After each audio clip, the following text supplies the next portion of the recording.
Welcome, everyone. We're glad you're here. Thank you for joining us today on this Friday evening, regardless of where you are. We know you're busy with the holidays, and we hope you all are well. We welcome you to the Every Brain Matters live stream event called Hemp Madness: What Families Need to Know About Delta-8 and all the THC variants made by the hemp industry. I'm your host, Aubrey Adams, and I'm the director of Every Brain Matters, a community of support and advocacy based on science and lived experience. We hope to raise awareness on the harms of the marijuana and drug culture expansion. We are excited tonight to bring you this important information. We ask you to please like our live stream and share it. This information is not well known, and we need to empower our families, our communities, and our legislators that these products are dangerous and addictive and are leading down the path to death. So today we're going to start out first with our advisor, Jay LeBlanc.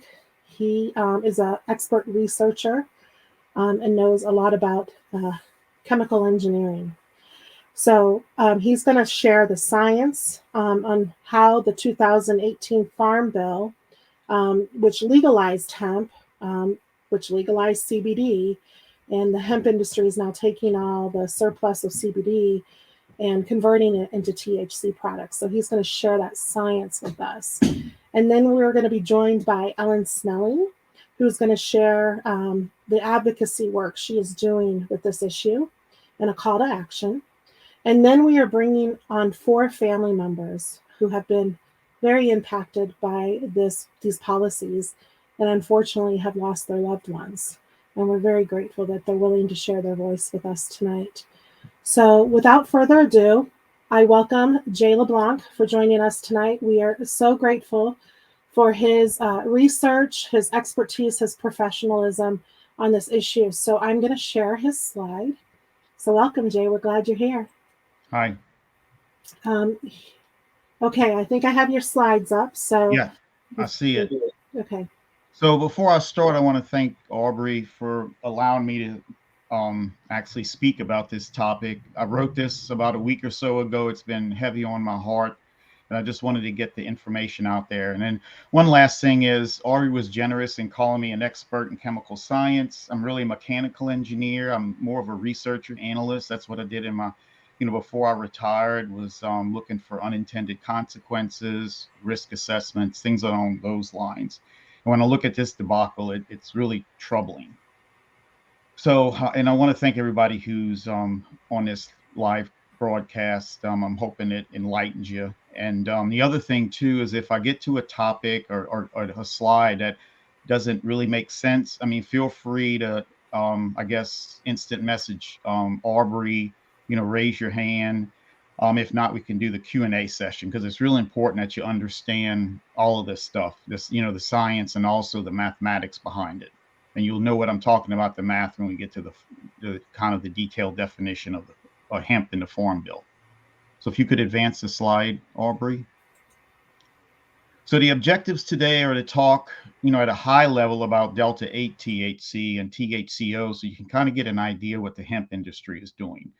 And then we'll have a real quick review on percentages, and then we'll do a deep dive in the 2018 Farm Bill, basically the definition of hemp. What exactly are they meaning when they say the word hemp? And then we'll cover all the hemp-based products that we know of today. I'm sure there's some out there that I may have missed. And then we'll look at a map, basically is showing where Delta-8, THC, and the other synthetics are legal, regulated, or banned. Okay, next slide. So a little Delta-8 history. So Delta-8 was first synthesized way back in 1967 by an Israeli chemist, Raphael Mechoulam. It exists naturally in a cannabis plant, but what's really important is that it's only in very small amounts or not at all. And if it does exist, from what I've read, it's about 0.1%. Therefore, the molecule needs to be synthesized chemically to obtain adequate amounts for study, or in the case today, enough to sell it on a commercial basis. And that's due to the rarity of the Delta-8 THC molecule in the cannabis plants. So the 2018 Farm Bill caused a marketplace glut of CBD from overproduction, and the subsequent rush to cash in on that low price CBD was done by selling Delta-8 THC, because it can be manufactured directly from CBD using some chemicals, which I'll talk about shortly. For those who don't know, Delta-8 THC reportedly has similar but milder mind-altering effects when compared to Delta non-THC. And when I say Delta non-THC, that's the THC that is most prevalent in the marijuana plant. That's what everybody's worried about with this psychoactive component of it, causing psychosis, paranoia, anxiety, etc. Okay, next slide, Aubrey. So there's multiple concerns when synthesizing Delta-8 THC from CBD.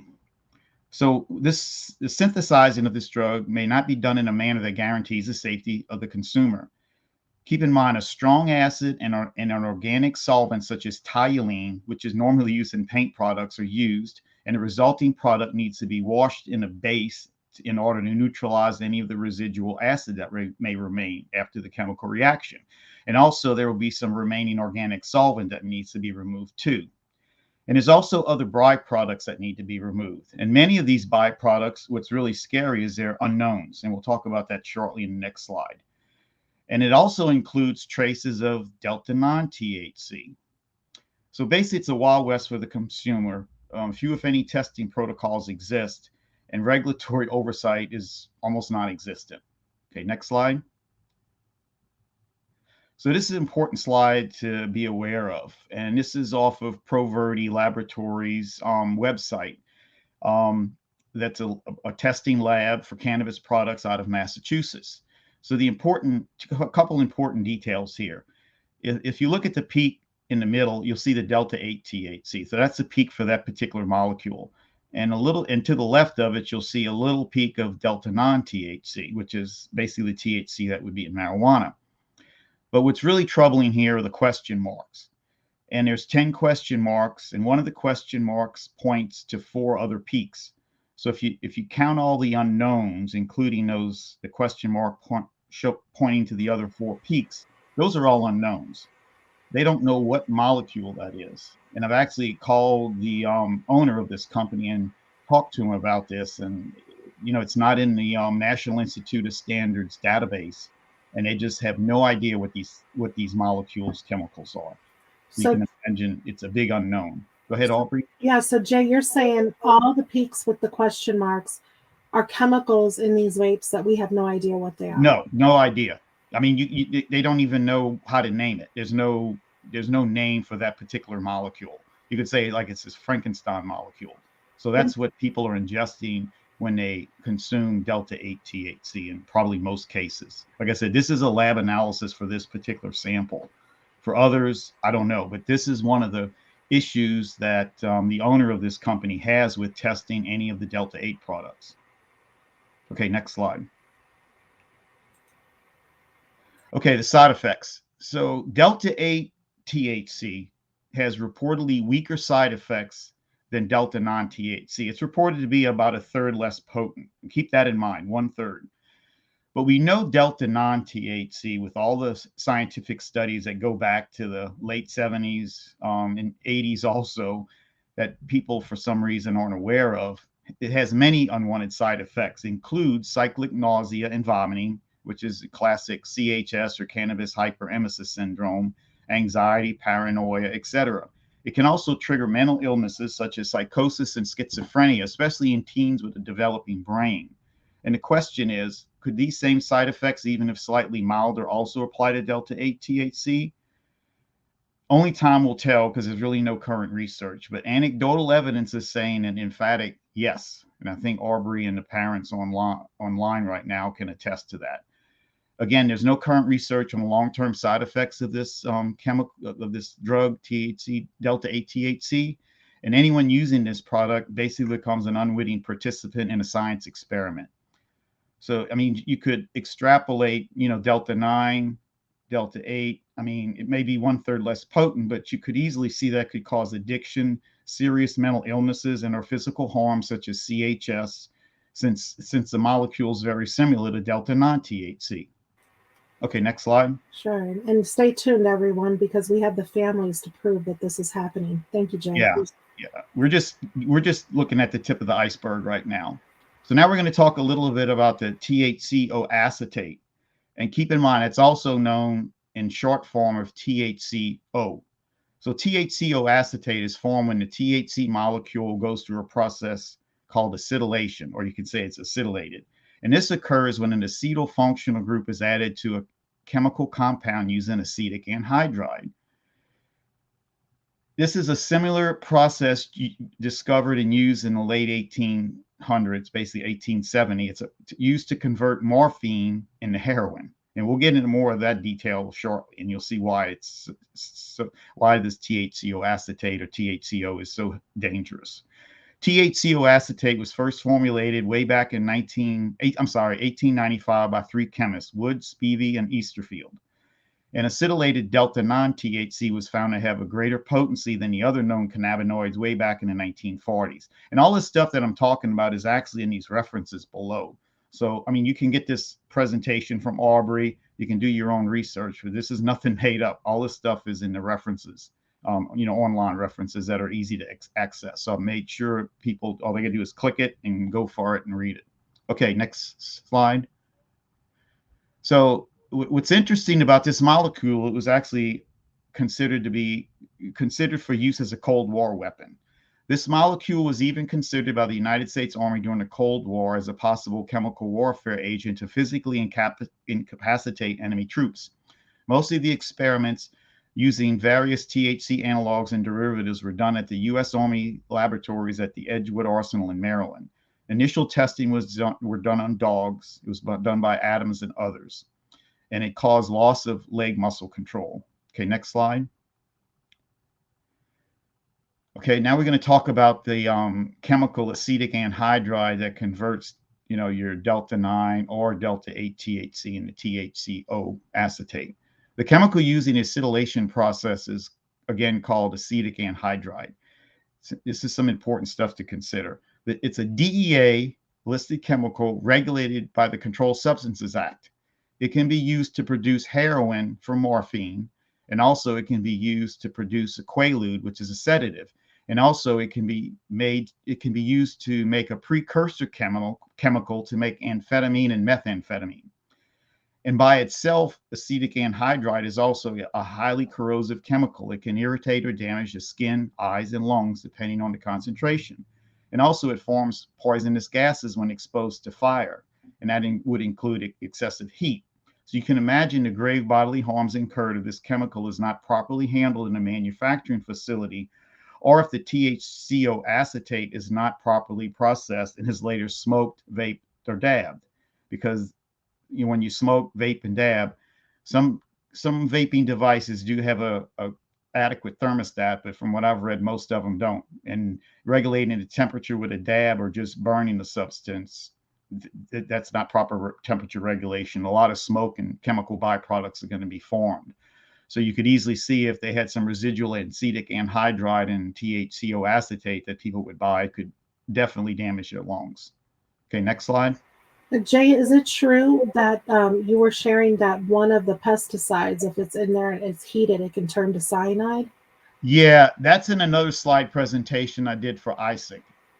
That's a really, really long one, but yes, a lot of those chemicals, it's basically a presentation is cannabinoid combustion, and we get into the chemistry and details about what potentially could be formed when these substances are heated. And the temperature regulation on a lot of these devices is almost nil, and you wind up having devices that have temperatures up to 900 degrees Fahrenheit, if not hotter, before they initiate the dab. That heat is what's causing the vaporization and the smoke, but there's a lot of dangerous byproducts. Wow. Yeah, it almost sounds like science fiction, but it's not.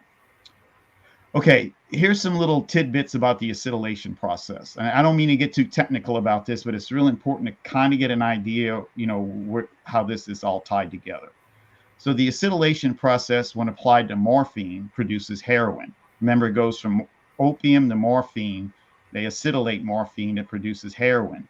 This is the scary part. It increases the blood-brain barrier penetration of heroin 100-fold when compared to morphine, which is a reason why heroin is so addictive. Heroin is also reported to be 2 to 4 times more potent than morphine. THC-O acetate is reported to be 3 times more potent than Delta-9 THC. Therefore, it's very likely that THC-O acetate is going to be even more addictive as well when compared to Delta-9 THC based on how acetylation can increase the potency of a drug. Okay, next slide. So now we get on to THC-O from Delta-8. And you can see this product here, Blackout, kind of a, I don't know where they get these names from, but it's THC-O, or, that's short for THC-O acetate. It's an acetylated molecule made from Delta-8.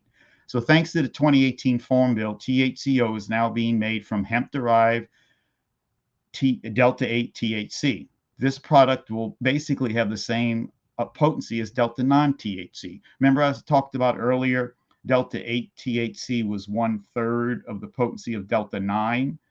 So if I acetylate it, then it's going to be increased by a factor of 3. So 1/3 times 3 is 1. So now it's back up. It's basically the same potency as Delta-9 THC from marijuana, and perfectly legal in all too many states. And does that make sense, Aubrey? It does make sense. And for our viewers that are joining us, because we've had even more join us recently, these products that Jay is describing here are legal through the federal government through the 2018 Farm Bill. So they're more potent than the Delta-9, he's saying, which makes them more addictive and more dangerous. So yeah, I mean, if you acetylate Delta-8, you're basically up to the potency of Delta-9, and there's no limits on how many milligrams they have in the product, which Ellen has a good slideshow to show that. Yeah, and some people have referred to the Delta-8 as marijuana light, or THC light. I've heard that. Yeah, if you look at this, look at this package. It has THC-O Delta-8, 2 grams. That is 2,000 milligrams. 1 gram is 1,000 milligrams. So that's 2,000 milligrams of THC. And we'll get into this later, but I guess I need to kind of talk about it now. In Colorado, by state law, 1 serving size can only have 10 milligrams of THC, and 1 product can only have 100 milligrams of THC.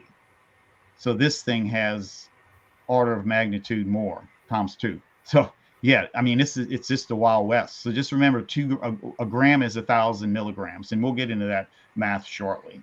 Because the devil is literally in the details. Yeah, and I don't mean to interrupt you too, Jay, but what blows me away, and I know we're going to learn more about this when Ellen comes on, like if somebody would consume this product, it would taste awful to them because it's a chemical product, but they mask it. It says strawberry kiwi on the side of it to mask the fact that this is poisonous for you. This is poison, but we're going to mask it with these flavors so you consume it, so few people get rich while you become addicted and maybe psychotic, It just blows me away that our federal government is allowing this. And while you're talking about that, another key point is a lot of the online retailers will advertise it as being natural because it does occur naturally in the plant, but it's just a minute amount.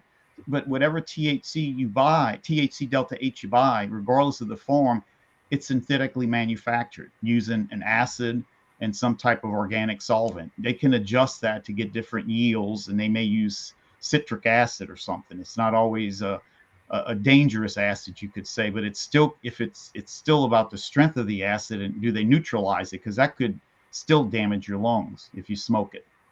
So yeah, it's crazy what's being allowed. I mean, this I kind of get a righteous anger when I see this. Every time I read it, it gets me a little more angrier that our legislators have allowed this, but not to digress. So we'll get into that shortly. So next slide. So now I want to get into a slight bit about percentages, because this is real important to know as we kind of get into the weeds, with literally the weeds of the hemp bill. So, and I know some of y'all may know this, but I know I kind of bounced this off of my wife's head, and she was a little fuzzy on what 0.3 or what a decimal place like 0.3 or 0.5% means. So we'll start off real simple. So 1% is basically 1 divided by 100, or 0.01. So it means 1 part out of a total of 100 parts. And if somebody doesn't get this, just stop me and, just flag Aubrey. So let's use a pizza example up at the top. A pizza can be cut into 100 slices. So 1% of that pizza would be 1 divided by 100, or you could basically say it's 1 slice out of a 100 slice pizza. Okay.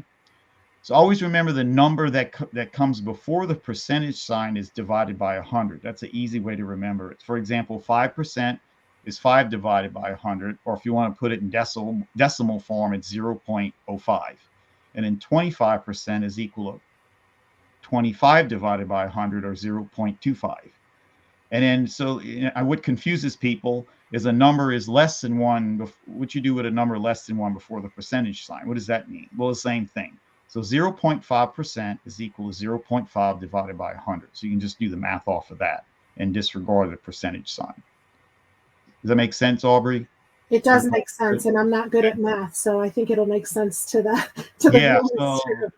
this is a real important concept to get. Next page, slide rather. Okay, so what does 0.3% mean? It's significant of 0.3. It's used in the hemp bill to define hemp.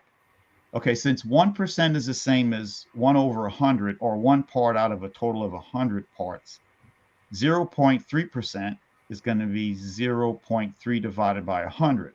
Or moving the decimals to the right. Remember in school, you could, if you move the decimals to the right at the numerator, denominator, or top and bottom, you basically end up with 3 over 1,000, which is equal to 0.003. So as a kind of a refresher, the decimal point location, for a regular whole number, it'd be beginning with 1, it's 1.0. We don't worry about what's after the decimal point because it doesn't mean a whole lot unless you're doing some type of engineering work or science work. So the tenths digit, 0.1, you move the decimal 1 place to the left. And then for the hundredths digit, the 0.01, you move the decimal 2 places to the left. And for the thousandths digit, 0.001, you move the decimal 3 places to the left. So with all of that in hand, 0.3% is equal to 0.003, or 3 divided by 1,000, which is 3 slices of pizza out of a 1,000 slice pizza, as an analogy. Or let's use weight units, because that's what we're going to wind up with at the end. So that would be 3 pounds out of 1,000 pounds. That would be 0.3% of 1,000 pounds would be 3 pounds. Okay. And for the viewers, this is what we're talking about, the weight of THC in the hemp plant. This is what they legalized. That's where we're going with this. Okay, next slide. So the units of weight that we're familiar with, and there's others, but pound, ton, gram, milligram. And milligrams are abbreviated mg. I know you've seen that on your vitamin bottles or medicine. Okay, gram and milligram are metric weight units. Okay, and the milli before the the prefix for milligram basically represents 1/1000, and it's derived from the Latin word milli, which means 1,000. So 1,000 milligrams is equal to 1 gram. Does that make sense? Okay, so back to the 0.3, or 3 divided by 1,000. That represents 3 milligrams out of a total of 1,000 milligrams. So we know that 1,000 milligrams is equal to 1 gram. So when you do the math, you basically end up with 3 milligrams per 1 gram. Okay, just keep this ratio or number, however you want to term it in your head, keep that in your mind. This is really important to understand. This 3 milligrams per 1 gram. Okay. Hang with us, viewers. We'll get through this part. Yeah. Because it's really important. This is so important. And this is where, it's sort of a smoke screen they're using. Because, you say 0.3%. Well, that's not a whole lot. Well, yes, it is. Okay. The 2018 Farm Bill, the actual name is the Agriculture Improvement Act of 2018. So hemp in that bill is defined as, the term hemp means, and this is directly from the bill, that's why it's in quotation marks. The term hemp means a cannabis sativa, L, and any other part of that plant, including the seeds thereof and all derivatives, extracts, cannabinoids, isomers, acids, salts, and salts of isomers. I know some of these words people probably haven't seen before. If they have, they don't really know what they mean, but we're going to get into that shortly. Whether growing or not, with the delta-9 tetrahydrocannabinol or THC concentration of not more than, guess what, 0.3% on a dry weight basis. And that dry weight basis just means there's no water in it. I mean, it can have oil or anything else, but no water. So that's where that 0.3% on a dry weight basis comes from. So again, it's important to understand every word here so you can really understand what this hemp bill is allowing. It's really disgusting. I'll just take on it. Okay, next slide. So now we're going to break it down. So what is the 2018 Farm Bill saying? Okay, so I highlighted in blue sort of what's in the official definition. It's not only the plant, okay, the hemp plant, but it also includes any part of that plant, which are fruits, flowers, stems, leaves, including its seeds. And this is where they're getting people at. And all derivatives. When they say derivatives, that means anything made from the plant. Basically, they can start with the plant and add other substances, anything they want, including the acids and organic solvents, to make something else. That's perfectly legal.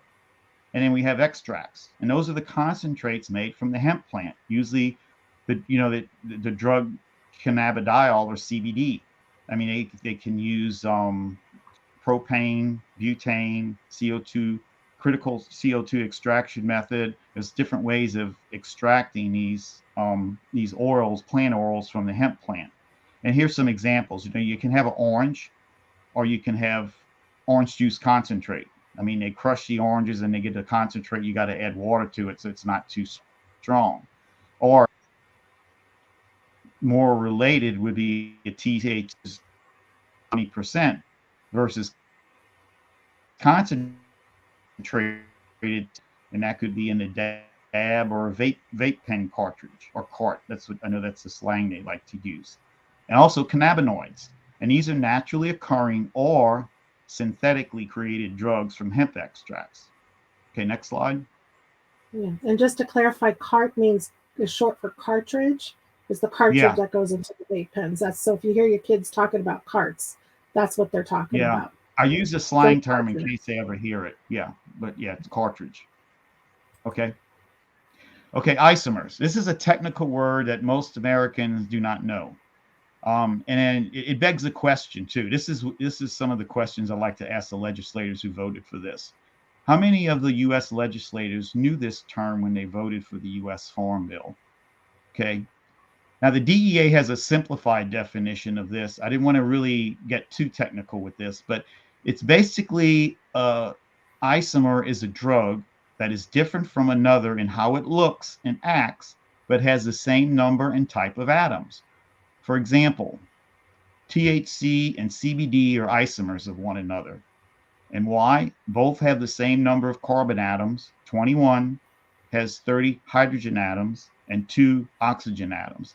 And this is written in a chemical formula, C21H30O2. Just like we've seen water, H2O, there's 2 hydrogen atoms, 1 oxygen atom. Everybody knows H2O. Well, this is the chemical formula for CBD and the THC analogs.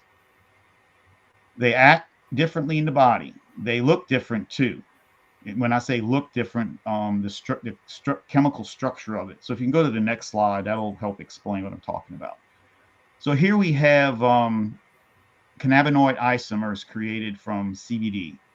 And, we have and I know this may look like Greek to some people, but just bear with me. But I mean, just think about it like Lego blocks or a picture or something. You can see the CBD molecule has a certain, I guess, design or structural arrangement. Better say, let's say it's a structural arrangement. But if you look at the Delta-8, 9, and 10 THC molecules, they're slightly different. So if I have some CBD, put some, this is real simplified, but I put some acid in it, an organic solvent, maybe a little heat. Actually, let me back up. Actually, they have to do this in dry ice because it's an exothermic, or it releases heat reaction, and they have to keep it cool so it doesn't explode. But I don't want to get into those details. But if you notice the Delta-8, when that happens, you have the Delta-8, 9, or 10. But if you notice, the hexagonal rings are closed. It still has a little tail off to the left, and it has the kind of the main molecule, the main hexagon with the 3 dashes around the circumference of it. But then the other hexagons are closed up. So basically the Delta-9, L8, 9, and 10, you've got 3 hexagons, where the CBD molecule doesn't, but it does have that tail, and it does have the same number of carbon, hydrogen, and oxygen atoms. And if you look at the Delta-8, 9, and 10 molecules, there's not a whole lot of difference, except if you notice where I have the red circles, you'll notice there's 2 parallel lines within the circle. Basically, the Delta-8, that 2 parallel lines, it denotes a carbon double bond. So it's that carbon double bond is in the 8th position on Delta-8. On Delta-9, it clocks over counterclockwise 1 position to the 9th position. And then for 10, it clocks counterclockwise again to the next position. And while we have these molecular structures up, when these are heated, they start breaking down. And all of these little branches and hexagons will kind of break up into other molecules. But in this particular molecule, if you notice, in the center of it, there's a hexagon with 3 of the little parallel lines. Basically, those are carbon double bonds. And that molecule, once the heat breaks the molecule apart, what you're left is benzene. And benzene's a carcinogen. I mean, it's in gasoline. That's a very dangerous chemical.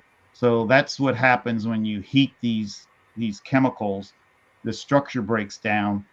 The strongest structure stays intact, and that is the benzene molecule. Although you put enough heat, that'll also break down into a different molecule. But that's why when you heat this stuff, it doesn't always just vaporize it. It also decomposes the molecule, in which you can be left with is a benzene molecule. And you may have another little branch. I mean, I don't want to get into toluene, et cetera, but I got a whole other presentation on that. But yeah, that's what you wind up with when you heat this molecule, is that central benzene molecule, from dabbing and vaping and smoking. Next slide.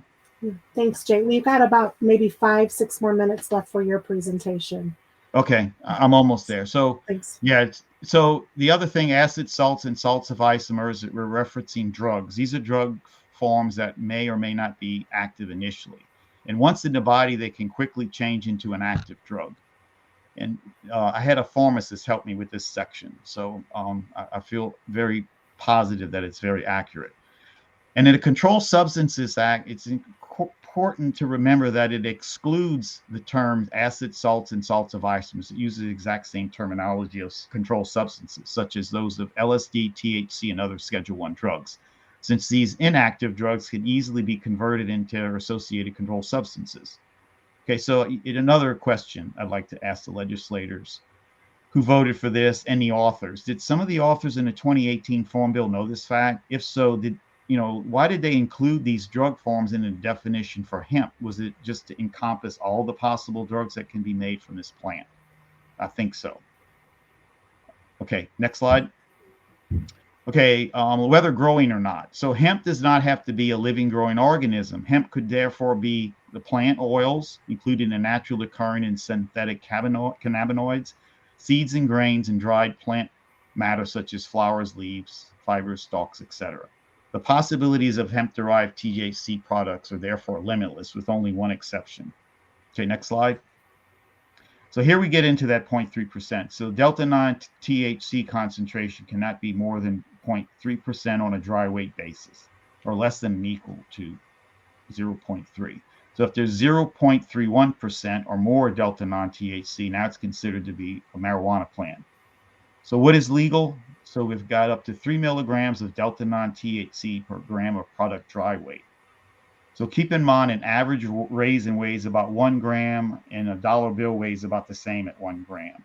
So if you look at the nutrition label on a Tostitos corn chip, basically one serving size is 7 chips, and 7 chips weigh 28 grams. So each chip would weigh 4 grams. So if these chips were made from hemp seed flour, which could easily be done, one hemp chip could legally contain up to 12 milligrams of Delta-9 THC. That Wow. would be, yeah, 4 grams. The weight of the chip be roughly 4 grams times 3, 12 milligrams. And Okay, we next know slide. we know 10 milligrams of THC can induce psychotic symptoms. Yeah, and that's up at the max THC limit, allowed by federal government. Okay, next slide. Okay, in Colorado, we've kind of talked about this before. Delta-9 THC is limited to 10 milligrams. Basically, it's one serving size. And also, 10 milligrams of Delta-9 THC is a maximum FDA-approved dose for some approved drugs, such as Marinol or Dronabinol, for people who have cancer. And one corn-based corn chip, with using that 0.3% limit, would be 12 milligrams in Delta-9 THC. So it's approximately, but actually it's over the legal Colorado limit for a THC serving. And another thing to keep in mind, one serving size of Tostitos corn chips is 7 chips, which weigh 28 grams, and that's only on the nutrition label. And this serving size could contain up to 84 milligrams of Delta-9 THC. And if you had the whole bag of chips made from hemp, similar to these Tostitos, that would be 12 servings. So that would give you 1,008 milligrams of Delta-9 THC in the bag, or basically 1 gram of THC. Okay, next slide. So gummy bear math, what nobody wants to talk about. So these horrible gummy bears you can buy in any store. I looked up the nutrition label, serving size is 30 grams, the number of bears, and that serving size is 13. So if you notice it sort of in the middle of the page, per gummy bear gram. So it's 2.31 grams, the weight per gummy bear. And then the milligrams of THC that would be is the next circle, the 6.9. So one gummy bear could legally have 6.9, could round that up to 7 milligrams of THC. So you take 2 of those, you're up to roughly 14 milligrams of THC. And I know some of the ones you can buy with Delta-8 are even higher than this, but legally they could still have Delta-9 THC at this potency, roughly 7 milligrams per gummy bear. Okay, next slide. So what's the big takeaways? Any product derived from hemp is federally legal to make, market, and sell, even Delta-9 THC. The only THC molecule that has any sort of limitation is a Delta-9 THC molecule. It is not being prohibited. Keep that in mind. It's not prohibited. It's only limited. And that limitation is based on a dry weight of 0.3% or 3 milligrams of THC per gram of hemp-derived product dry weight. And this is important to keep in mind, too. The other THC-related molecules that can be created from hemp have no limits, none whatsoever. Okay, next slide. So what are the synthetic, we're almost finished. What are the synthetic products currently being made from hemp-derived CBD? So here is a list, and like I said, at the end, the list is slowly growing, but we have the Delta-8, 9, and 10, THC-O. We have HHC, which is hydrogenated THC, is where they inject hydrogen gas into it. It has some extra hydrogen molecules, and it extends the shelf life. We have HHCO, THCP, THCH, and THCV. Okay, next slide. So there's an online, you can go online and check out this seller. They have door delivery service. It's called Binoid. They have these federally legal products available. Delta-8 THC, and we talked about it earlier. It's 1/3 of the potency of Delta-9. They have Delta-9 THC, but it's limited to 0.3% by dry weight. Delta-10, THC-O acetate created from Delta-8 THC. We talked about that. We have the hydrogenated THC. Okay, next page. And then here's some of the newer products. We have THC-O, which is, again, when you see the O, it means it's acetylated. So it's advertised as being 1.5 times stronger than HHC. Keep in mind, acetylated products such as heroin, acetylated morphine produces heroin, and it's advertised to be 2 times to 4 times as strong. This is the one that scares me, THCP. If you look at the last quirky dot, it's reported to be 30 times as strong as Delta-9 THC. I mean, 30 times. So, well, what is that going to do to a young person's mind? Who knows? Next slide. And we also have THCH. It's reported to be 10 to 15 times as strong as Delta-9 THC. And lastly, that I know of, there's THCV, and that's about 25% as strong as Delta-9 THC or about half as strong as Delta-8 THC. Okay, next slide. Okay, so where are hemp-based synthetic cannabinoids legal to purchase? And this is by state. It's either legend, the red ones are illegal, the greens, all too many, are legal, and the yellow are either regulated or it's unclear if it's legal or not. And this was updated July 5th, 2022. Keep in mind, Oregon was a regulated state, but that ceased to be July 1st, 2022. They completely made it illegal. So I live in Texas. So, I mean, they sell this stuff at vape shops, CBD shops like American Shaman. They're out here, you know, they're too close for comfort, you know, gas stations, etc. So that's where the kids are getting it from. Okay, next slide. Okay, final point. The 2018 U.S. Farm Bill has basically legalized, at least at the federal level, all forms of the THC molecule, including, as we saw earlier, a significant amount of Delta-9 THC. Focusing only on marijuana legalization may no longer be a smart strategy going forward. The THC genie has been let out the bottle with the 2018 U.S. Farm Bill. Hemp-based products that are reported to be up to 30 times more potent than Delta-9 THC, we saw that with the THC-P, are now federally legal, although states can ban specific hemp-based products. Okay, next slide. And I want to thank everybody for listening. Hopefully this was informative. I didn't mean to stretch it out too far, but there's a lot, like I said, the devil's in the details. But what concerns me most is I can't believe all these legislators approved this hemp bill. And to me, it sort of reflects a dereliction of duty on their part for public safety and health. All right, my name is Ellen Snelling, and I'm the chair of the Hillsborough County Anti-Drug Alliance and involved in several organizations trying to help keep kids drug-free. I personally have a daughter in recovery, and that's why I've been involved with prevention for actually over 20 years. But I'm very interested in the topic of Delta-8, and thank you so much. And again, you can go on to the next slide. I'm going to be talking about advocacy around Delta-8. So you know all the chemistry. Luckily, I don't have to talk about that because Jade did a great job of it. So I'm going to tell you what these chemicals look like in the real world. So what type of Delta-8 products are we seeing out in the public? We see edibles, candies, vape products, carts, flour, which is smokable, oils, capsules, beverages, chips, cereals, inhalers. In other words, pretty much everything you can think of can be laced with Delta-8. Next. This is something that I was able to purchase at convenience stores near me.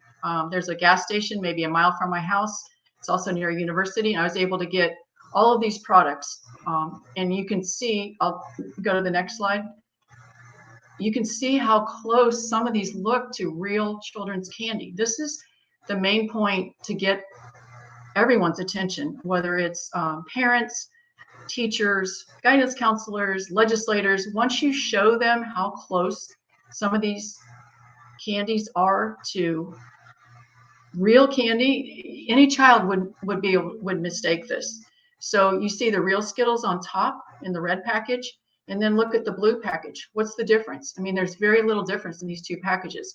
So the logo looks almost exactly the same. So any child would easily mistake these and eat them. You can see on the bottom, the blue package, there's a tiny little pot leaf in the corner, and it says Delta-8, 250 milligrams, but it doesn't even have the word THC. Just there's no way to really know what's in this. Next, please. Yeah, Ellen, it floors me that it says medicated on it. This is yes, medicated so, original. Medicated, and I found with this industry, I feel like it is a go around with medical marijuana, because in Florida, which is where I live, medical marijuana is legal, but recreational is not. And I think that's why they're preying on our state, because they're trying to backdoor recreational. But at the same time, they're undermining our legal medical market, because they're telling people, oh, you don't need your medical card. You don't have to pay for a doctor's visit. Just come in here and you can buy your quote unquote medicine. And that's why I think it says medicated. So this is what I do. Okay, so when I find out there's a problem, I try to get into the weeds.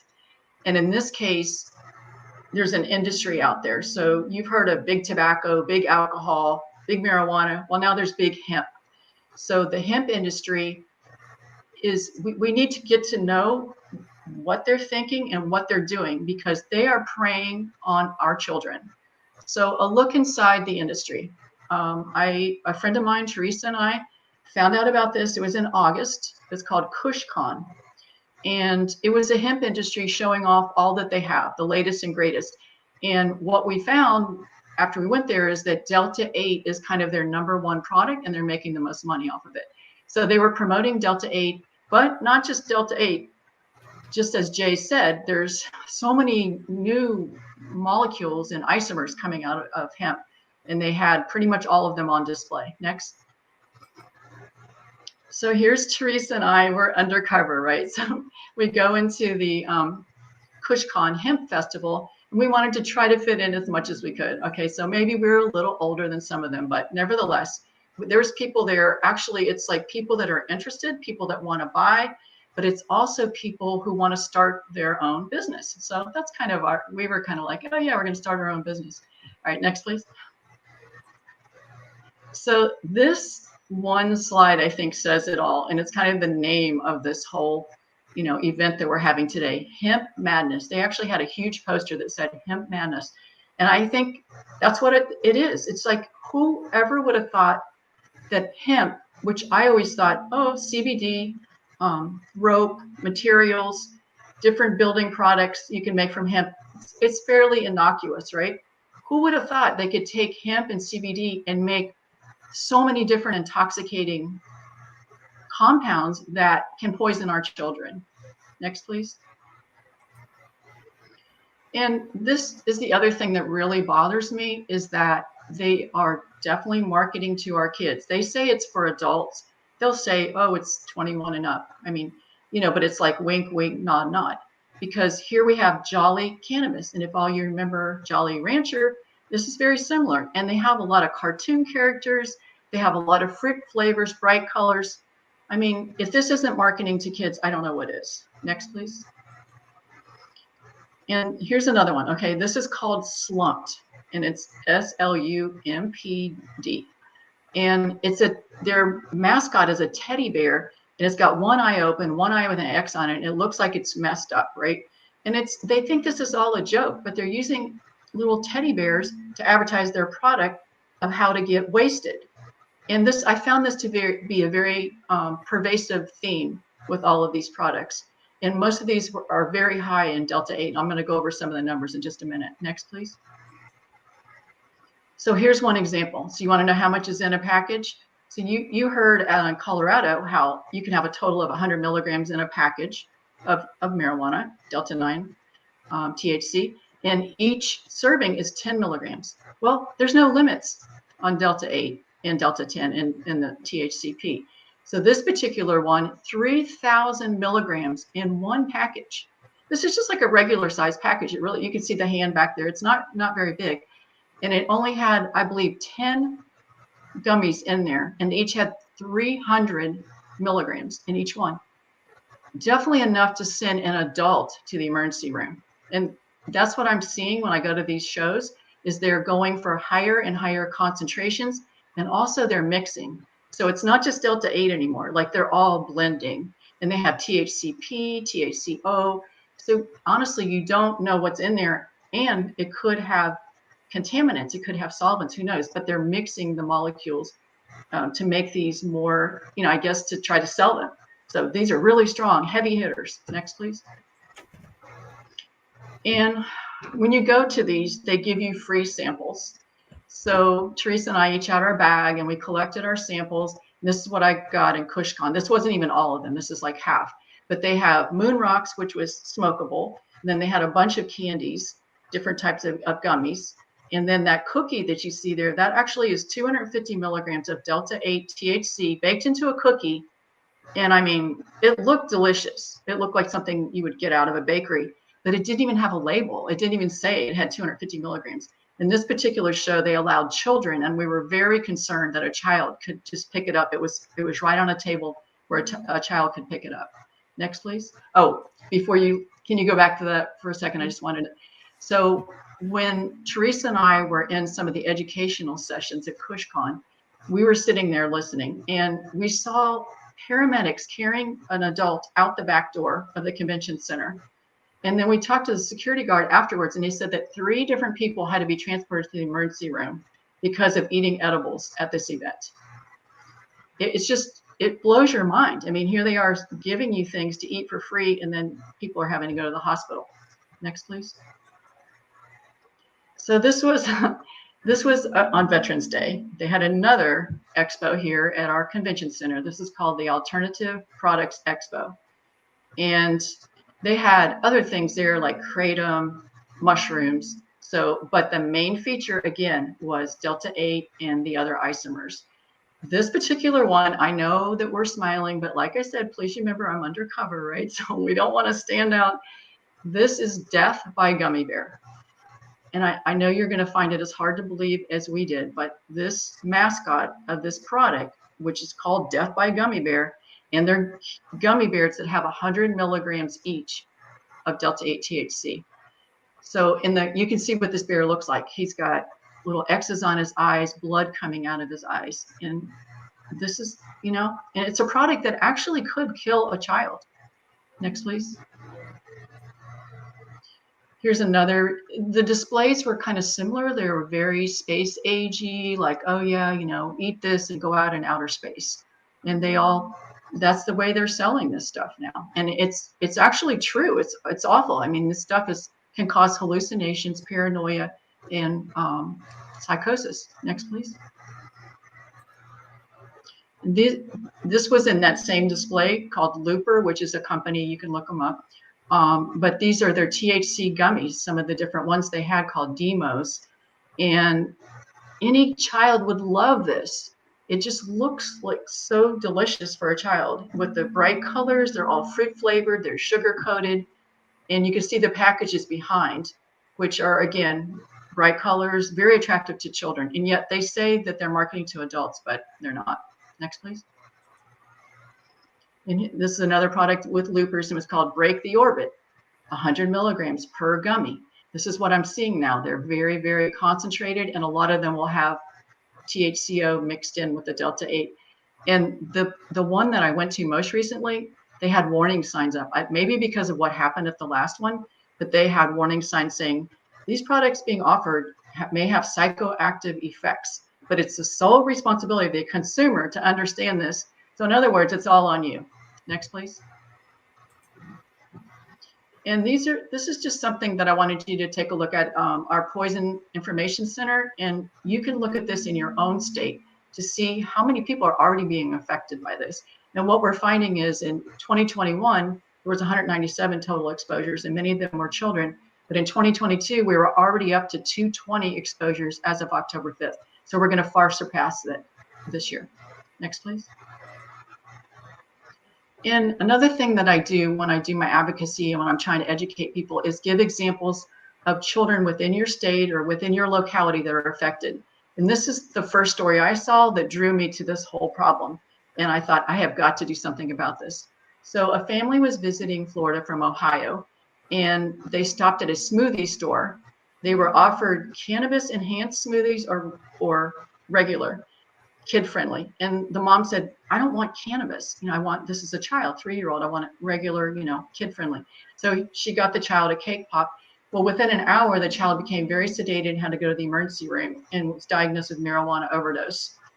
The cake pop actually had contained 100 milligrams of THC. And so she went back to the shop the next day and told them, they said, oh, I'm sorry. And I mean, it's just so mind-boggling that this can happen, where a child can be poisoned and there's nothing you can even do legally because it's legal in Florida. Next, please.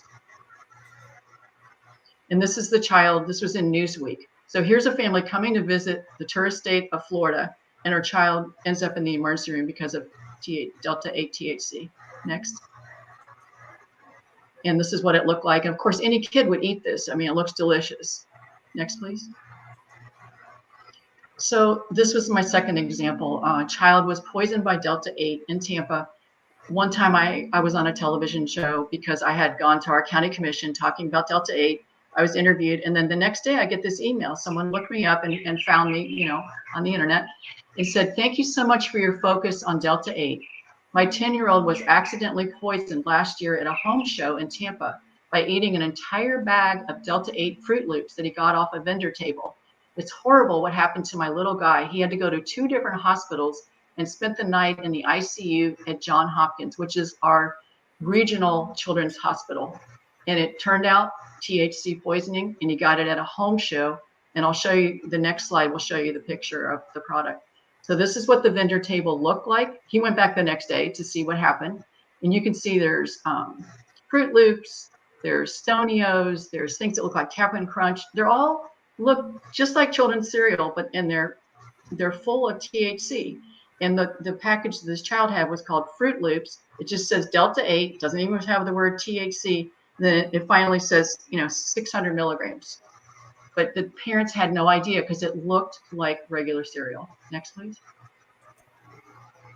So what can we do about this? I mean, we're all, this is just mind-boggling. And when you see this information, you feel like, what can I do? So this is from the Community Anti-Drug Coalition of America, CADCA. And they have some handouts and to help explain some things that you can do. But first of all, you have to just educate and explain to leaders what is going on. These things in Florida are for sale at corner stores, grocery stores, vape shops. So they're very easy to get. They don't have warning labels. There's no age limits. So these are the problems. So what can you do? You talk about it, you educate, and then we've got to get our community leaders to make some changes. Next, please.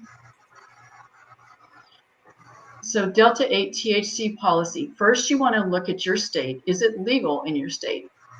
Okay, if it is, then you need to take your next steps. So first of all, contact poison control in your county and get exposure data. Do environmental scans of the gas stations, smoke shops, convenience stores, and hemp festivals. In other words, go there, take pictures, and take notes and see what's going on. And that way you'll have more and more data. You educate government officials, school board, law enforcement, universities, everyone that you can catch their ear. And then reach out to media, write letters to the editor. Again, you have to magnify your voice. You have to find partners. Everyone has to work together, and then you try to get it banned in your state. Next, please. And this is just one example. When I went to the county commission and gave a report, then I had called the ABC Action News beforehand because it all kind of worked out great. And he came and watched the county commission meeting and then interviewed me and did a 6-minute segment as an investigative report. So things like that really help get your message out. Next, please. And so we're at the ends now, and I wanted to talk more about Every Brain Matters. And there you can see that Aubrey is holding the brochure that we're going to be telling you about. This is what it looks like. If you see over on the left-hand side, just go to the website and you will find it right on the front page or under resources. It's a little booklet that you can print and hand out to legislators and your friends and neighbors so that they will know all about the chemistry and the issues that are surrounded by this Delta-8 and the other isomers. Next, please. And one other thing about Every Brain Matters, they have all the references you can imagine. So every single thing is backed up by science. That's why it's such a great resource. They have plenty of things that you can print yourself, you can make posters, but it's all backed up with research. So you can go to this link and get your cell phone out, go to the QR code, and you'll be right there. Thank you very much. Thank you so much, Ellen. That is shocking. It is shocking that this stuff is legal and they claim they're not marketing to children. So thank you so much for your advocacy work. Now I'm going to bring on the families that have been impacted.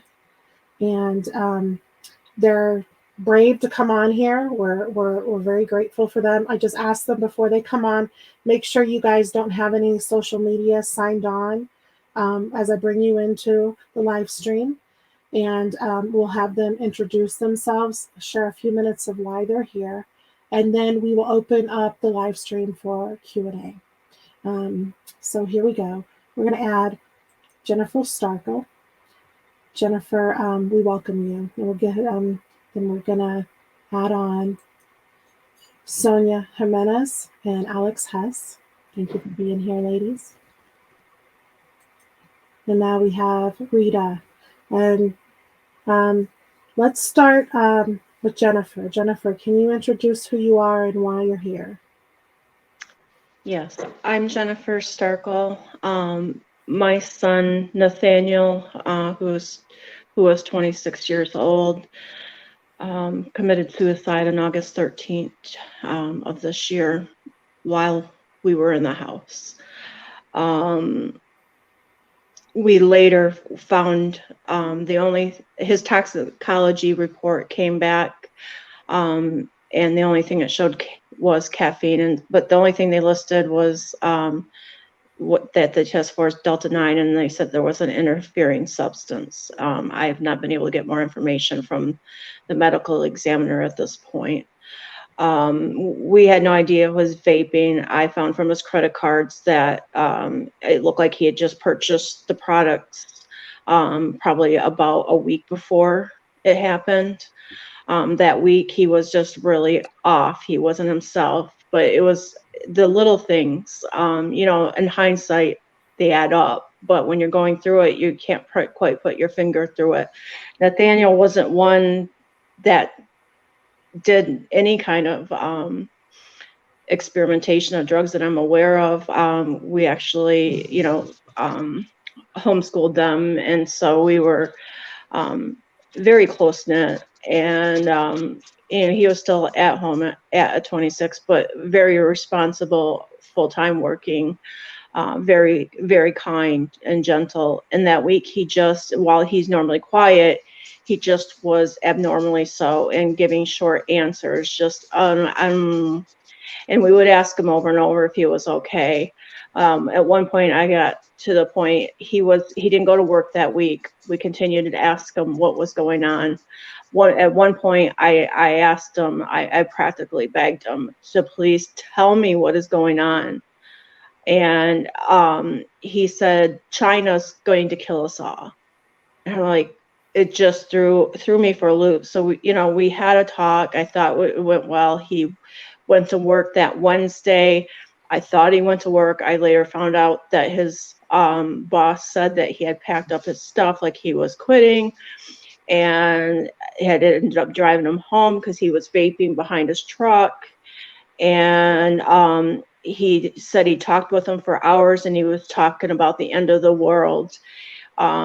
All this entire week, packages are pouring in. Mm-hmm. I later found out he told his coworker that he spent all but about $400 of his savings on survival gear, and like camping gear and MREs and all that kind of thing, nearly $20,000 worth. And these were pouring in. So obviously that was alarming to all of a sudden get 8-10 packages a day.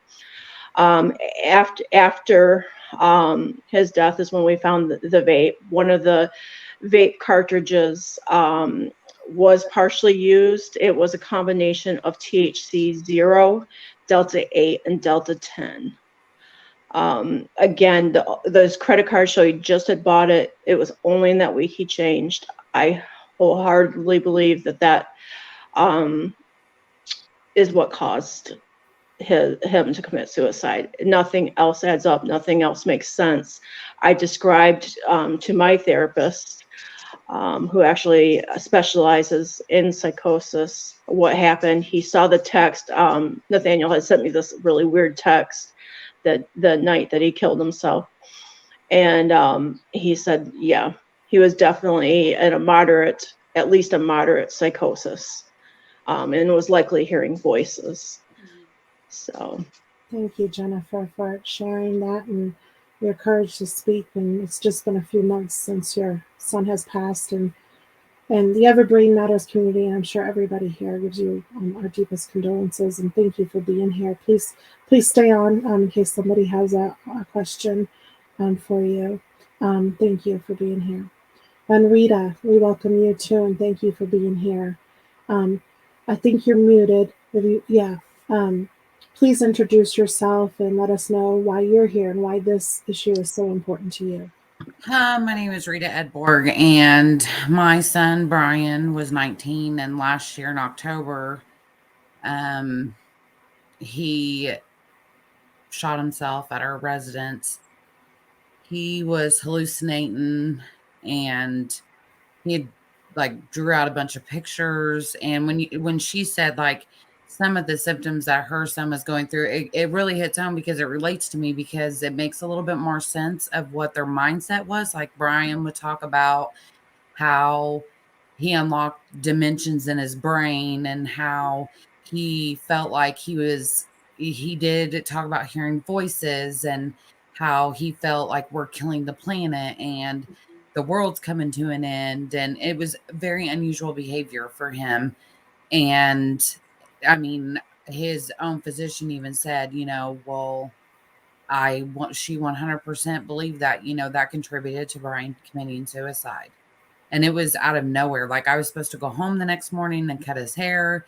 And that's, that didn't end up that way. And I've been to many gas stations. I travel the world for work.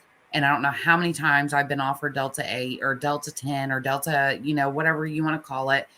And even my 17-year-old daughter has been offered it at the local gas stations. And I'm just flabbergasted at how, and I mean, I get kind of not belligerent, but irritated, because I'm like, you don't know what this is doing. This is not your normal THC that you're on the shelf selling.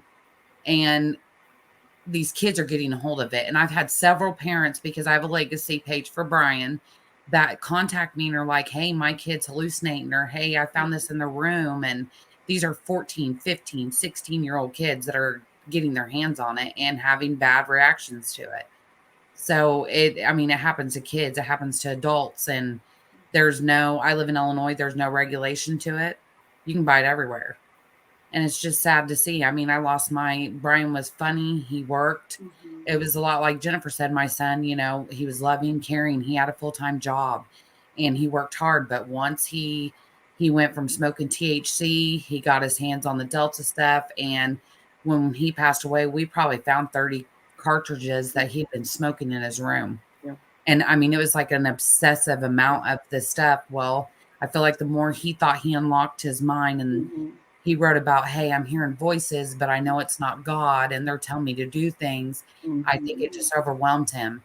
And I think raising awareness and letting people know you're not, I felt alone for the longest time. Like, people thought I was crazy. Oh, Delta didn't kill your kid, he killed himself. I've had death threats when I went on the doctor's show about how, I'm putting a bad name to Delta, marijuana. I mean, it's been a rough ride, but I feel like coming forward is the first step to make changes. We have to make changes for our kids and for future kids, because it's not just us that are going through. There's so many parents that have contacted me, and it's sad to hear their stories, because I know what they're going through, just like all the moms on here know, and family members know what they're going through. I mean, it's horrible. Thank you, Rita. We give you our deepest condolences, and you are so right. I think Jay called it righteous anger, and we all have every bit of right to be angry about what's happened, and you all have paid the ultimate price of the incompetence of our federal government and our state government. So, I think that the viewers, I hope they understand the courage it takes to come forward publicly like this, and especially after you've already been featured on the doctors and gotten those threats. Like, these families are. Go ahead. Honestly, it was more threats over Delta. Wow. It wasn't so much threats over the THC. I mean, and this is what I explain to people, I can't control what an adult does. If you smoke THC, that's your prerogative. That's your choice. You went to dispensary. I can't control that. Right. But what I can control is this fact that it's being sold to minors. Yeah, that's right. That's ridiculous. The kids' brains are not equipped for the drugs that they're selling and legalizing. Well, but I had more threats over vape shops. Local vape shops were angry that I'm having a voice against it. And then my local community, like, I have a beautiful backing of followers locally. So they were against the vape shop. So they're like, we want them out of our town. We want this to be taken off the shelves, but it's not enough people coming forward. It's such a big industry. So the more that comes forward, I feel like the more of an impact that's going to make. Yeah. So I'm hoping, raising awareness, people will come forward and be like, let's, let our voices be heard, and our kids, didn't die in vain, and they'll save lives by, helping and protecting other kids. So Yeah. And what is the name of your Facebook group again, Rita, so people can join you there? it is Brian Fuller Legacy. Brian Fuller Legacy. Mhm. And then you can also join Every Brain Matters at everybrainmatters.org, or send us an email to get more information about how you can connect with these families. So thank you, And Rita. I just wanted to mention real quick, Aubrey. I know Rita had mentioned the products far as adults. I guess one of the alarming things for me, I mean, obviously Nathaniel at 26 was an adult, but that packaging had no warnings whatsoever of the effects that has.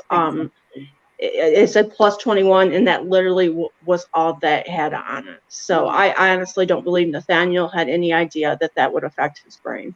Well, and I believe that too. Brian was 19. So a lot of people are like, well, he was 19, Rita, maybe. And when he did another thing, when you talked about the autopsy, when they did Brian's autopsy, the only thing that was found in Brian's system, because honestly, I thought that he had gotten a hold of THC that was laced with something. So they only found Delta metabolites and THC in Brian's system. So he was 19 though. Brian was buying it himself. So I don't mean to, I just feel And I like, didn't take it that way. I just want to make feel sure. like, I just feel like Brian seen that it said THC or had a pot leaf on it and thought, oh, well, I can get this at the local gas station for $20 or however much they're selling it for. And I can still feel high like it would because Brian wasn't old enough to go to a dispensary. So I feel like it was easy access to him. Mm-hmm. So, and like I just told my aunt, because I'm actually in Tennessee visiting family, I'm like, if it was, they're calling it THC light, or they're, calling it all these different names, why isn't it a dispensary? Right. If it's so great for you, why isn't it a dispensary? A lot of the dispensaries won't even sell Delta products. Mm-hmm. Yeah, and if this says medicated, if it's medicine, why isn't it treated like medicine? So, Right. Yeah, for sure. And all good points. Thank you for sharing with that. Okay, let's go to Alex Hess and Sonia Jimenez. Sonia, would you like to go first and introduce yourself and tell us why you're here and why you care? Sure. So we live in Texas. We live in Houston, and I lost my son, Josh, last year, December 23rd, 2 days before Christmas. He committed suicide. He was 22. He started smoking weed in high school, but I really didn't know. None of us knew that he was smoking weed. We didn't see any major signs. I mean, his grades did start dropping, and there was a little bit of defiance here and there, but nothing, too concerning. Then he moved out, and then he had his first, right after graduation, he moved out, and he had his first psychotic break at 19, and then 2 more followed. And then he was hospitalized every time. But it's really pointless. I mean, we were so new to it, we didn't know what to do other than to hospitalize him. But basically, especially here in Houston, they know nothing about cannabis-induced psychosis. So every time he went, they did find weed in his system, but it's like, so he's bipolar. It's like, no, he's not bipolar. And also the problem was because of HIPAA, I couldn't give any information. So they just went off of this psychotic person, no background, nothing. So what they'll do is keep them like for 5 days, and they'll sedate them. And they sedated him on all these antipsychotics, which he is not even bipolar. That goes completely against what he needed, But anyway, then they send him home on all these antipsychotics every time. But he would recover each time. It was worse, and he would always go back to it. I don't know why. The last one was from Delta-8. So, and the last psychotic break.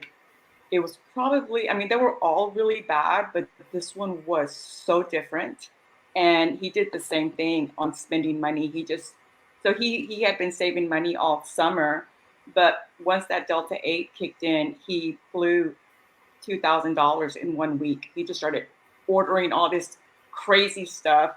He heard voices.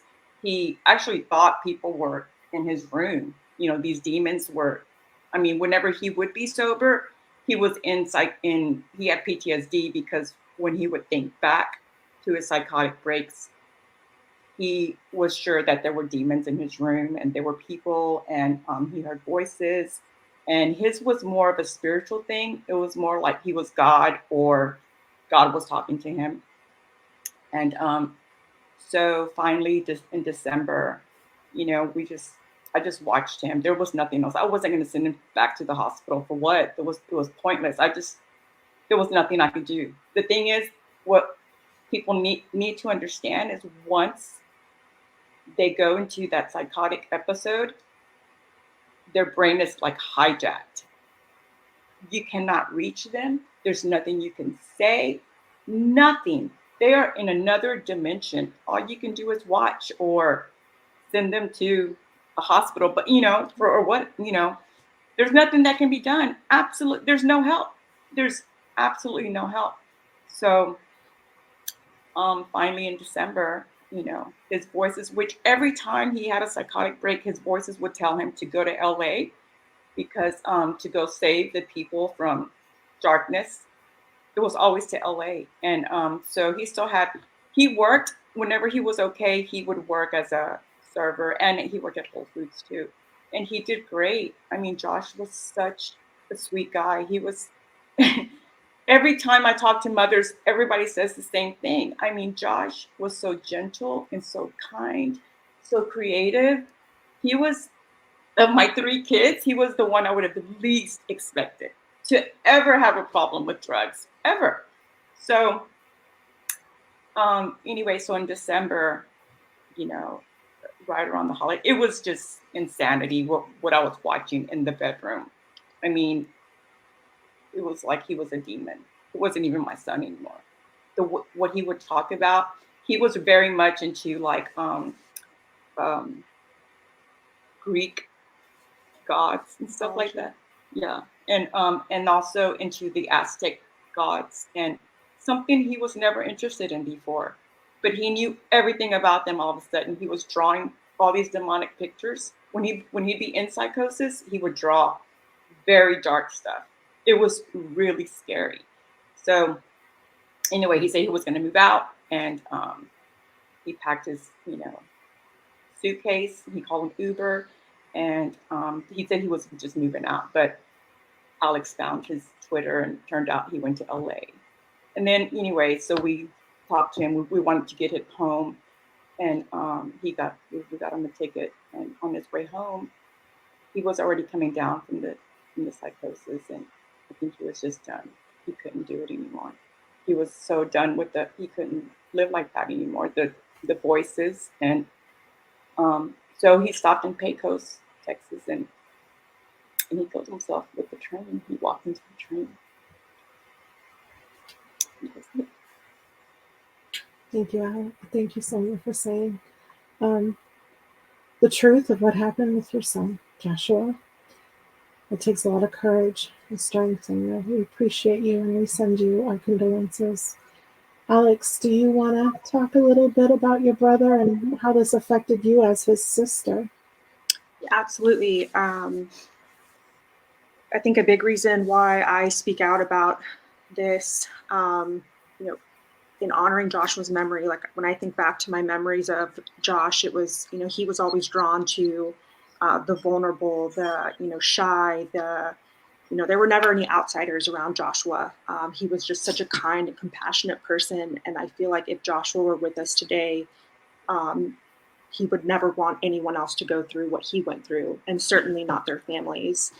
I am 30 years old, and I talk to my friends about this all the time, that in this short time between when, high school and college to, we're all like newer adults, the world has really become a terrifying place like marijuana used to be the harmless one of like, out of all the things that you could do, the one that was like, you know, again, obviously we know it's not harmless, but it was not even that is safe anymore.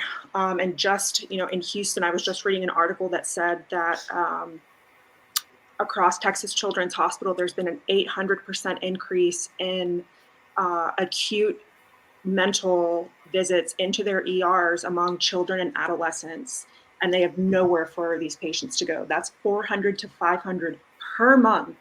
Now, I'm not saying that these are all related to Delta-8 or marijuana, but the point being that, especially coming out of the pandemic, children, adolescents are as vulnerable and impressionable as they've ever been. And when you have this marketing that's like, ooh, look at this fun, whatever, or they're bored, or they're, lonely. Or they think it's the natural way to treat depression or anxiety. So I think a lot of our high schoolers and middle schoolers are dealing with anxiety and depression and ADHD, undiagnosed ADHD. Josh did have ADD. We all have it. And when he was just on his medication, it was great. He was fine. But he obviously had other issues going on, personal stuff. And he always was an overthinker his whole life. He was very sensitive. So, who knows? So in high school, he wanted to quiet those voices or that pain. And actually, I will say this, whenever, so they would send him home on antipsychotics, which was horrible. They never follow up, and I'm just like, he was a complete zombie. And I'm like, no, get off of all of this. And then I would go to a psychiatrist and say, please put him back on his medication and an antidepressant. I would tell the psychiatrist what to give my son. Okay, let's try it. Then it would work. And that's how he was always able to go back to work. Because, moms would be like, how is he working? It's like, first of all, I got him off of the other stuff, which may work for some, people, but it wasn't what worked for Joshua. And well, for a lot of these people, again, they tried to say like, oh, well, it was underlying bipolar schizophrenia, but it's like, well, they never had that problem before. Right. It only happens when they're using this product, and then once they detox, then their brains go back to normal. And last time I checked, schizophrenia and bipolar are not temporary things that you just get rid of. Yeah. Rita is going to say something, and then Jennifer's going to say something. That is exactly, when Brian passed away, the coroner said, we're going to rule this as suicide due to bipolar depression and schizophrenia. Oh my God. No. Here's my issue with that. And I told the lady, you listed it however you want. Yeah. Okay. Oh my God. I didn't have life insurance on my son. I never even thought that was never, you don't think your kids are supposed to bury you and not bury your children. So I never had that. So I'm like, you list it how you want it. I don't care. But I can tell you 100% Brian was not schizophrenic. Nope. Yeah. I can tell you he was ADHD and had exactly. That's a problem. I think a lot of these. Yeah, you're right. And I think, is that a correlation? Their mind works differently. I'm ADHD. My mind works differently than somebody else that may not have that. So you add a stimulant to an already mind that races. You don't know what that's doing to that mind. So how are, that could be a correlation to, this is why it affects some people differently than others. Rita, and so here's another thing that me and Alex were talking about is that, and I don't want to go into it too much, but ADHD and major depression go hand in hand, and it kicks in more once you're in high school, which that's what happened to her in high school. Like one day, like that, suddenly depression kicked in. She just stopped. I thought she was doing drugs, but she wasn't. But depression just kicked in hard. But since I already had depression, I recognized it right away. I took her to a psychiatrist. She got on antidepressants, and boom. But had it been at this time, she's the one I would have probably thought would have, used. But back then, there was no Delta-8. And like you said, Mom, I don't remember anybody having a psychotic episode or anything. Everybody smoked weed. But now it's just like, now what's out there, this stuff is absolute poison. And my question is, I don't know who can answer this, but why is it still being sold? Mhm. Why is it that a pine or pine sol is being taken off the shelves? It hasn't killed anybody, but there's some kind of bacteria in it, and it's taken off the shelf. There's a recall. Like I told Aubrey, it's like Bluebell ice cream. I don't know how many years ago, what year it was, but oh my God, they found something in it. I think Listeria. yeah, I don't know if anybody died. Did they? I don't remember. Anyway, every shelf was cleared. We went months without Bluebell. I mean, they shut everything down. The baby formula, but no, Right. not They don't Delta-8. take off Delta-8 because it's a money grab. Untouchable. It's fucking untouchable. I'm sorry, but it's untouchable, and it's killing our children. It's causing brain damage. And nobody can sue them. It's being sold. It's not regulated. I mean, And why? here's what I I don't was told on understand that, because a lot of people ask me, why didn't you sue Delta-8? You know what I was told? You can't prove it. You can't prove it. I attempted to open a lawsuit. At the time we were in Florida, we now are in Ohio. But I spoke to a firm there and got through their first step of vetting, and then got a call from the case manager, and basically they wouldn't take it. They said that he chose to take the product and he chose to kill himself. Wow. And I said, there was no warnings on the packaging that says it can cause any kind of mental health issues. And he's like, it doesn't matter. This is There's no recourse according to them. This is what we know. This is what we know about the science. What Jay just presented, right? And we know THC causes psychosis, hands down. There's no questioning it, and has a 5-fold increase. Chronic psychosis, schizophrenia. We also know that the Delta-9 THC has a 7-fold increase for a risk of suicide. Now, they're putting this in more concentrated forms in the vapes that all 3 of your loved ones were using. The vapes are purposely designed by these elite legal drug predators to put a fast hit of THC to the brain. And then what happened? It doesn't matter if there's a family history of mental illness. It doesn't matter if they were diagnosed with any psychiatric conditions. That THC, that high concentrated THC, hands down, caused your loved ones to suffer. Without a doubt. Without a doubt. And that's why it's absolute poison. And so I would say to the public, to the world, like this live stream, share this live stream. Yes. Share it with lawyers. Share it with the FDA.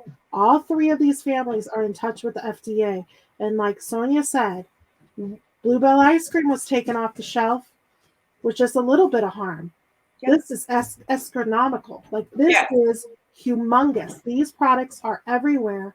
Gas stations, dollar stores, convenient marks. They can order them online. Jennifer's son was ordering these products online directly to his house in a package that was concealed. And then they're putting the flavors in, because if our loved ones were consuming these products without the flavors, they'd say, oh, gross. That tastes awful. And they throw it away because it's so toxic. It's so lethal. Aubrey, I also want to say this, that so a lot of kids and middle schoolers are vaping nicotine, right? And a lot. So, and the thing is, a lot of parents don't know because it's so easy to conceal. They can't smell it, But so towards the end, I was always looking for Joshua's pen, his dab pen. Mm-hmm. So he's like, I'm not, Mom, I'm not, what? And I check his room and everything. Turns out he was using the Delta-8 because they look like the vapes. Yes. Right? They can look like a jewel, essentially. Yeah, like a jewel. So there's, like that. So we found the box, the Cake 8. What was it?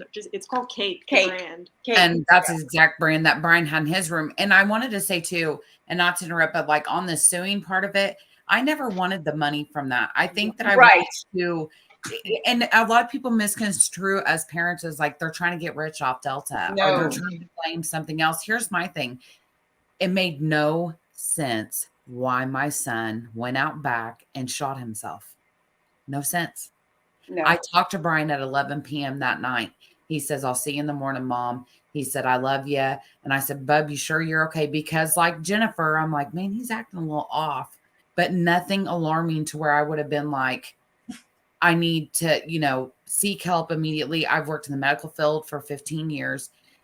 I've seen, and I blame myself for that because I'm like, I should have known. As a parent, you feel like you should have known, but then I realized I didn't know because Brian, I think at times he was in his right mind and then he'd start vaping that stuff and then immediately he would go into another place. And I think that it was like you said, it didn't seem like it was my child.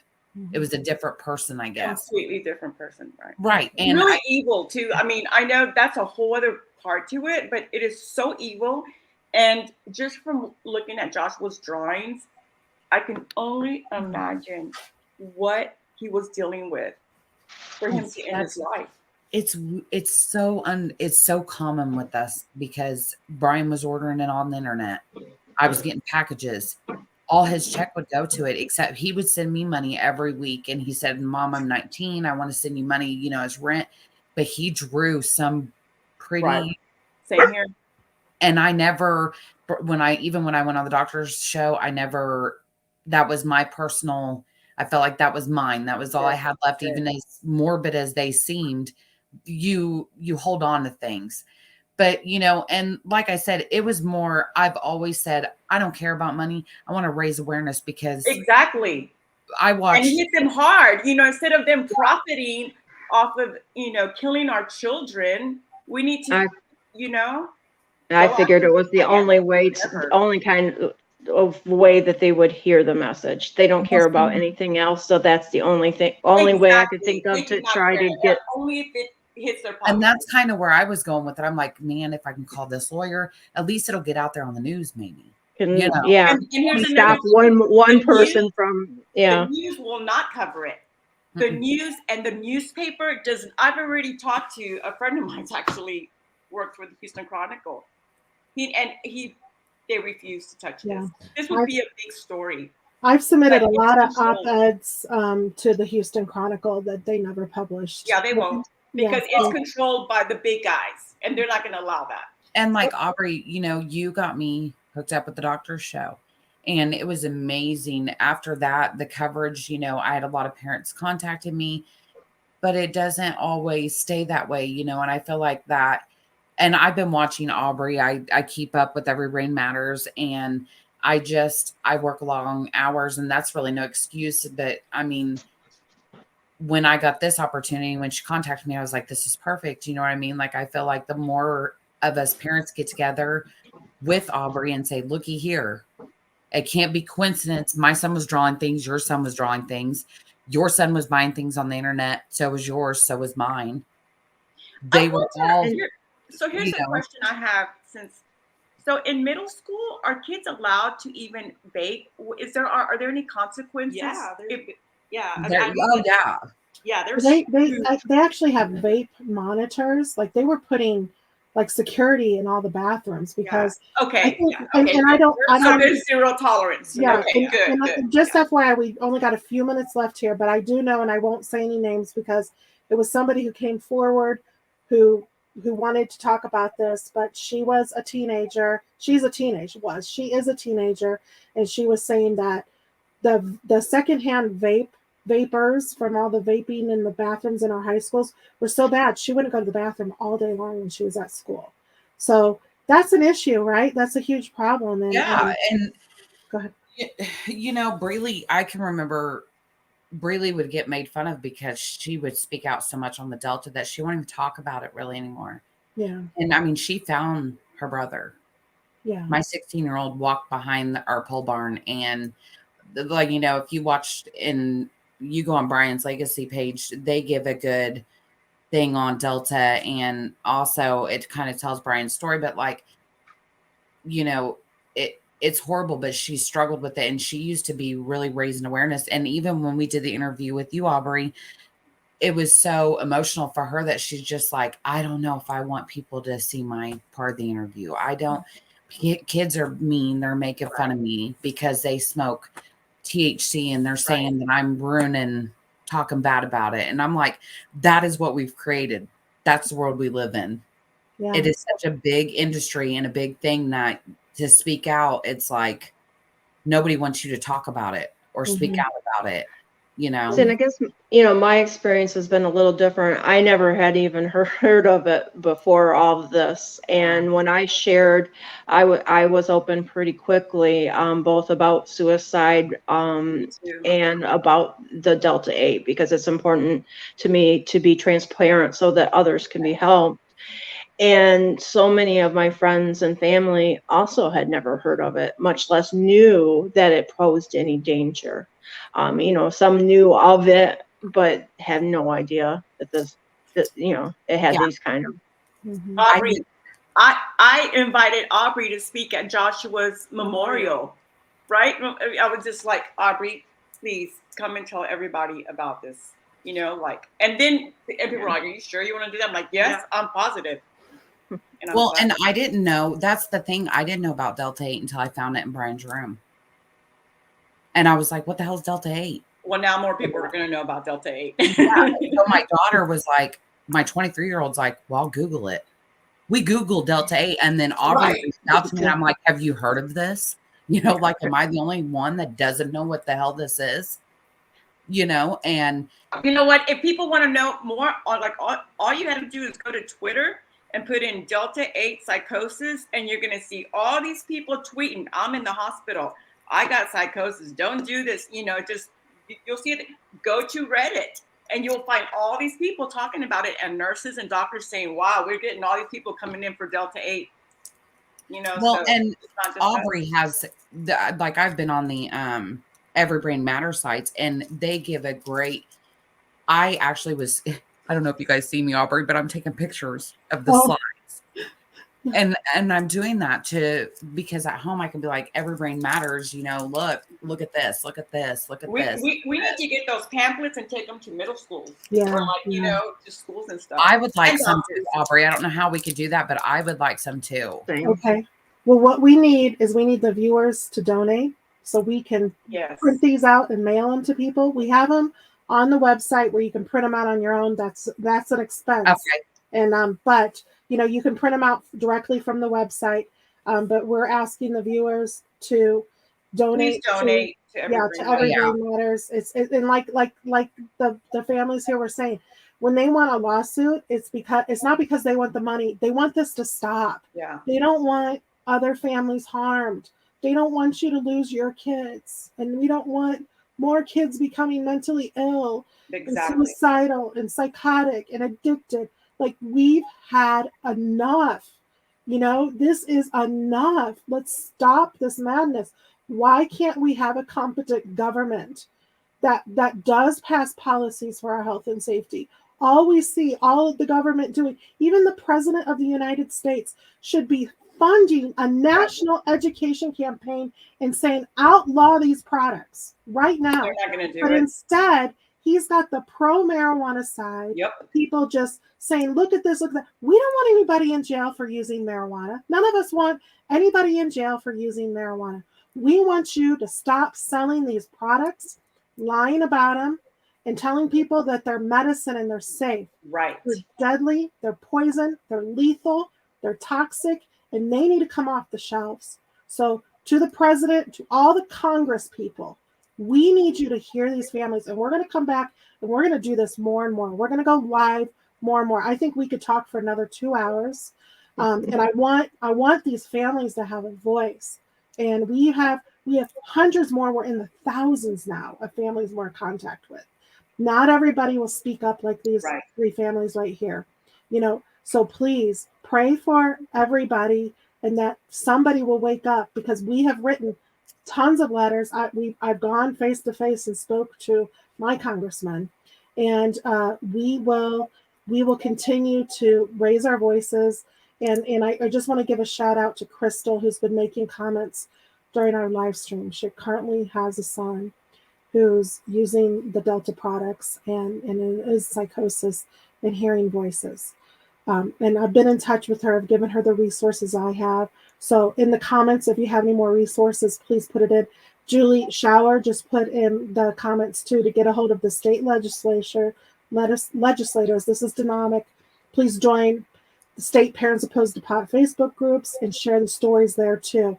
And Julie just published a really good story with Anita Reddy today. It just, my heart stops every time, I read another story.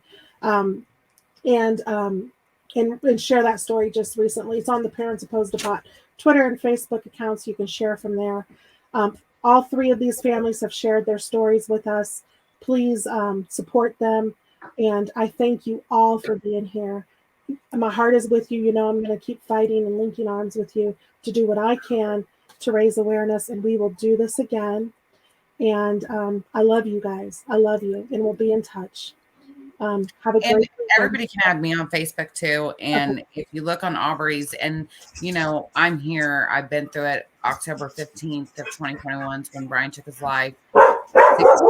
My 23-year-old, they all went through it. So I mean, we can vent together. I don't care, whatever you guys want, and we can rally if you want to. We can protest. I'm down for it all. So I'm there. I'm a protester. Yeah. I just did it in Maryland, so I'm there. I'm like, I'm with you. I'm there. So you just let us know. And Every Brain Matters has 2 private Facebook groups, but just go to the website, join Brian's Legacy Facebook group, and we'll keep connecting, linking arms, and raise our voices. We got big plans. So hang in there, guys. We love you guys. We give you all applause. Big hugs, and we'll do this again. Okay. We've only just begun. Okay. Happy holidays. Happy Bye. holidays, everybody. Love you.